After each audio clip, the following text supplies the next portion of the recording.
Magandang araw mga idol. Tignan nyo kung gaano sila kalupit dito sa Taiwan, no? Naglagay sila ng gym para sa public, para magamit ng lahat. Matanda, bata, kahit sinong gustong gumamit yan, no? Hindi nga lang siya ganun kaganda tulad ng gym, pero pwede na yan kung gusto mo lang magpapawis. Yan para sa kamay, kung gusto mo ng abs, mayroon dito. Gusto mo ng paa, para sa paa, yan, mayroon dito. Yung parang pedal. Kung gusto mo naman ng para sa chest, yan, mayroon dyan. Wala nga lang barbell, pero pwede na yan, halos kompleto na rin, no? Kung gusto mo ng basketball court, maglaro ng basketball, meron din dyan, basketball court, ayan, no? At po tsaka may mga equipment pa dyan, paikot.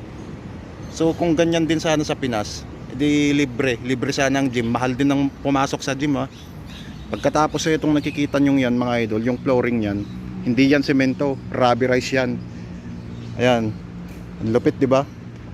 At nag-gym ka sa ilalim ng puno. Ayan,